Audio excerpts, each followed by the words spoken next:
In 2013, the ruling People's Action Party released a white paper addressing key population issues. Despite being passed by Parliament, it met with much criticism and caused public uproar. In this documentary, we will be expounding on this topic and exploring the arguments for and against this policy.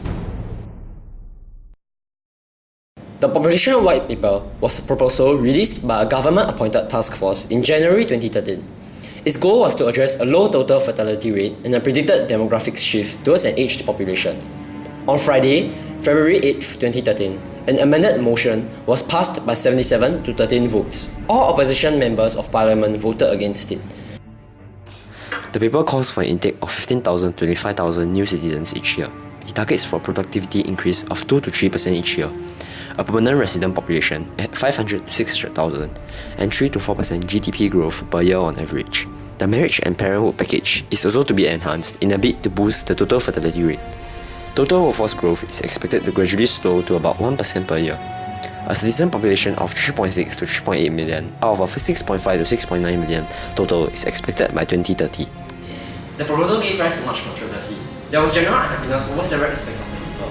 A protest, Singapore's largest, was held at the Speaker's Corner and it attracted a crowd of 5,000 despite the light rain. It also involved several key figures, including the former NTUC chief, presidential candidate Tan Kee Lian, former presidential candidate Tan Ji Se, and it also attracted several other opposing parties' members.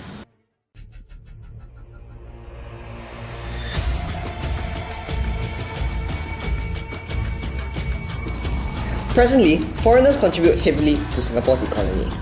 Most of the foreigners who come to Singapore are either of affluent background or are from third world countries. Hence, they are mainly low-skilled workers or expatriates and big bosses. Many Singaporeans do not wish to become the likes of construction workers and cleaners, while many also lack the caliber of such expatriates. Hence, the main concern is that of mainstream jobs such as managers. Is the white paper really controversial in this aspect, bringing in so many foreigners? Foreigners seem to think that foreigners are competing with us for jobs. Coupled with the growing affluence of Singapore's society, and together with the increasing standards of living that we are currently experiencing, this has logically resulted in increased demands in our younger generations when choosing jobs. In this context, the case of undercutting widely determines the rate of employment with regards to foreigners versus Singaporeans. Employers are more willing to employ foreigners than Singaporeans, since these cheaper workers would save costs. It should also be noted that, as of 2012, only 64.1% of our workforce was Singaporean.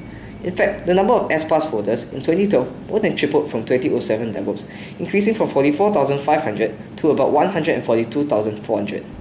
Such facts have hence resulted in worry over job opportunities for locals. We have conducted a survey through social media.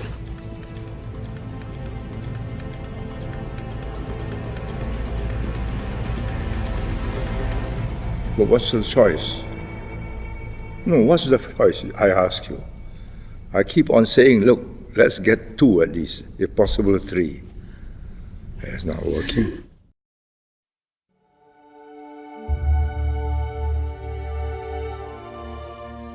Okay, next!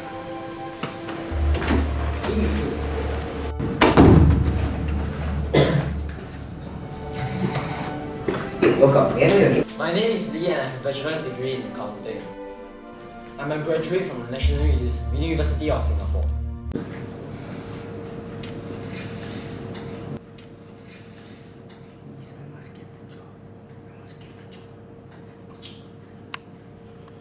I work for 8 hours a day, and together with my degree, I think I have exceeded expectations. A monthly salary of about $4,000 plus allowances will be suffice.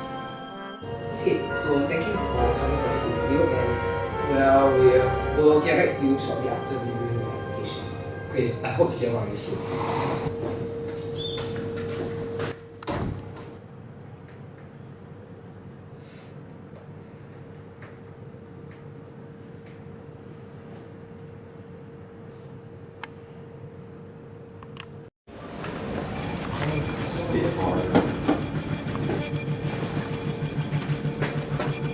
Good afternoon, sir. My name is Kumar. I am very thankful for this opportunity to potentially work for you. I have a bachelor's degree in my hometown in accounting, and I have taken a course in Singapore to follow up on my language. If accepted, I will be willing to work for 10 hours a day with around $3,000 a month. Thank you again for such a great opportunity.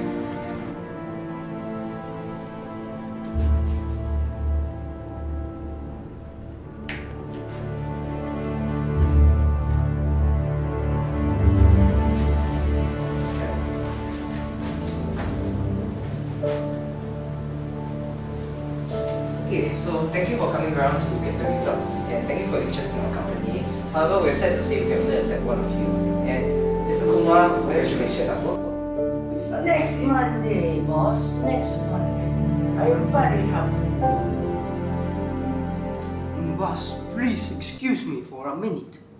I need to call Kuma grandmother.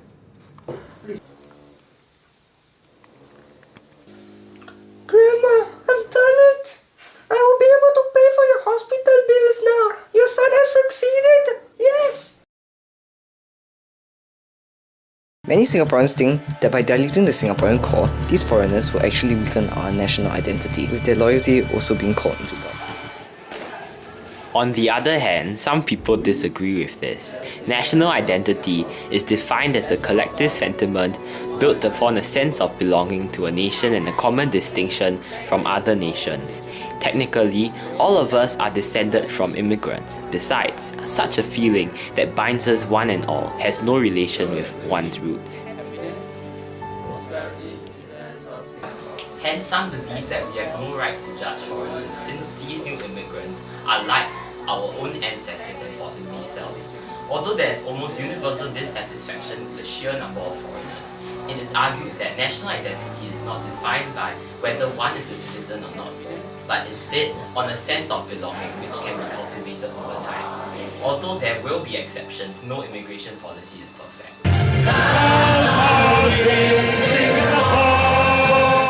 There's also concern that the resulting increase in population density undermines the quality of life. As of 2012, the population density in Singapore is 7,422 people per square kilometer. Currently, only 10,000 hectares or 15.1% of land is being allocated to housing. And in the future, only 18,000 hectares of land will be allocated for this purpose. With so many people being squeezed into such a small area, the quality of life may be compromised. The likes of transport may soon be overwhelmed.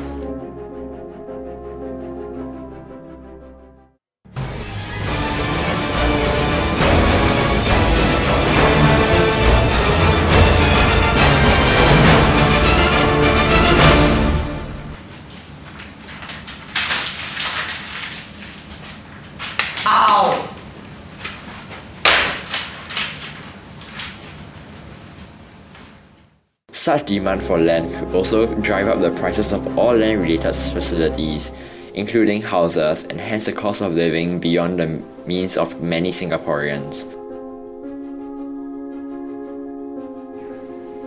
Many Singaporeans also feel that paper does not do enough to tackle the low total fertility rate of 1.2, which is far below the replacement rate of 2.1.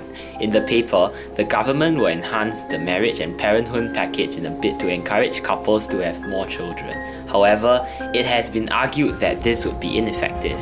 It is the general sentiment that the likes of high costs of living, a lack of family and social support, bad work-life balance are preventing couples from having more children, with the package having been insufficient to offset these obstacles.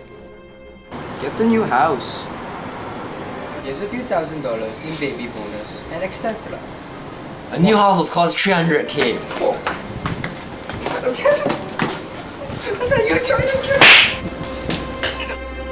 The results of our survey.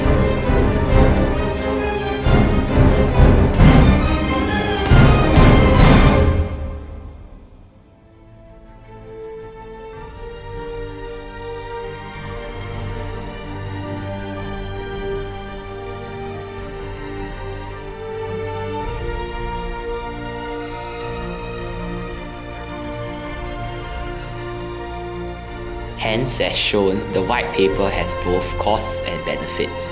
Our surveys showed that Singaporeans generally want changes to much of the paper.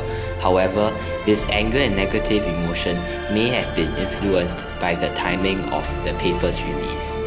This was due to the fact that it came as a complete surprise to the public after multiple congestions in several mass rapid transit stations.